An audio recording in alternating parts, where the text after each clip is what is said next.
मैं आखना चाह रही हूँ कि भाई मारो गया था धरना दिए हुए पाँच में 7 दिन को अल्टीमेटम दियो आर पार की लड़ाई श्री सीमेंट फैक्ट्री ने और प्रशासन ने की, या तो किसान के साथ में समझौता हो जाना चाहिए। अगर समझौता नहीं हुआ है तो मैं आर पार की लड़ाई 18 दिन लड़ांगा। अब मैं काल मारा ऊँट गाडा और ट्रैक्टर जो किसानों तो साधन है भी मैं गांव गए पीड़ा चावल बटिया और 18 तारीख में लड़ाई मजबूत तरीके से मैं लड़ता। कम से कम 7 से 8 हजार आदमियों पड़ाव बहुत बड़ो पड़ाव पर तो व्यू प्रशासन और श्री सीमेंट फैक्ट्री दबाव में आके और किसान ने सुबह ले जाकर न समझौता करें वार्तालाप करके आज किसान के साथ समझौता कर लियो। मैं बहुत बहुत धन्यवाद देना चाहूँ प्रशासन और श्री सीमेंट दोनों ने कि भाई इस प्रकार से अगर किसान बुला समझौता करे तो हमारे कोई आंदोलन की जरूरत ही नहीं पड़ेगी। जरूरत कहाँ पड़ेगी आंदोलन की? अगर बुला कर किसान राज्य हो जाए, किसान राज्य हो तो हमारे कोई दिक्कत ही नहीं। इसलिए मैं सब किसान बहन और छत्तर वासियों को, पूरे जिले वासियों को, युवा साथियों को, माता बहनों सभी को मैं धन्यवाद देना चाहता हूँ कि ज्ञाता दम खम के साथ लड़ाई लड़ी मार सका और 18 बहुत जो सगा मारा। लेकिन माफी चाहूँ किसान के साथ समझौता हो तो पूरी जनता के साथ समझौता हो। हम किसान के साथ लड़ाई लड़ रहे थे तो इसलिए ये कार्यक्रम हमारा पोस्टपोन कर दिया गया 18 तारीख का कि किसान को न्याय मिल गई तो अन्याय के खिलाफ लड़े थे, न्याय मिल गई, हमारा कार्यक्रम जो रद्द हो। कितने रुपए का समझौता हुआ? ये समय अभी तक वो उससे बात नहीं हुई, दादर खुद से भाई से बात हुई कि हमारा समझौता हो गया जी। ये नहीं पता कितने में हुआ, लेकिन बढ़ा के हुआ है पैसा, ये क्लियर 26 लाख से बढ़ के हुआ है, ये फाइनल।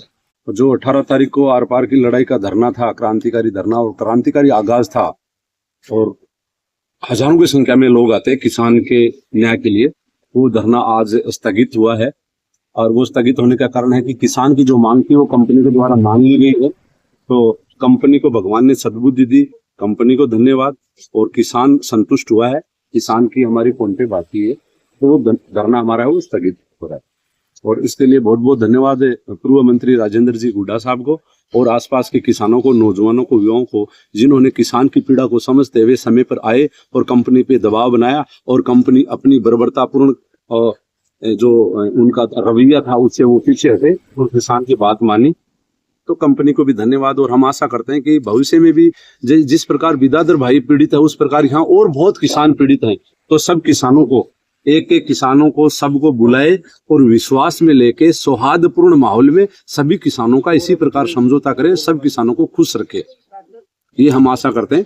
और जो रेल लाइन निकल रही है उन किसानों को भी उनकी मांगे माने, उनको बैठा की बातें करें और बातचीत के द्वारा समाधान निकाल के बात करें। ऐसे नहीं करें जैसे बिदादर को बंधक बना लिया और उसका घर तोड़ दिया, उनकी जो प्रेग्नेंट पत्नी थी उनको घसीटा, उनके बाल खींचे और दादागिरी से खींचा। प्रशासन का जो बल है, प्रशासन का बल पर पूर्वक प्रयोग किया गया, इन सब बातों को फैक्ट्री को नहीं करना चाहिए, बचना चाहिए। अगर भविष्य में कंपनी किसानों के साथ अगर इसी प्रकार के को करते करेगी तो हम जिंदा हैं, गए थोड़ी कहीं, फिर आ जाएंगे। आपने तो वो आ रेल लाइन हो रही है तो मैं तो आखना चाहूँ तारा चैनल के माध्यम से कि श्री सीमेंट ने जो की जो रेल लाइन आ रही हम भी किसान एकदम बिठा कर उचित मुआवजा देकर जो वहाँ की रेट किसान तक रेट आपकी भी रेट ने लेके और अगर समझो तो करेंगे किसान की रेल लाइन काटे नहीं, अन्यथा तो रेल लाइन निरस्त होनी चाहिए। पहले तो ये मांगे, पर अगर निरस्त नहीं भी होती है तो धनो शेठ है कोई फर्क नहीं पड़े और किसान एकदम रेट दिवाकर उचित मुआवजा दिवाकर समझो तो रेल लाइन काटे जिससे किसान उग्र आंदोलन नहीं करना पड़े और माने लाठी हाथ में नहीं लेनी पड़े।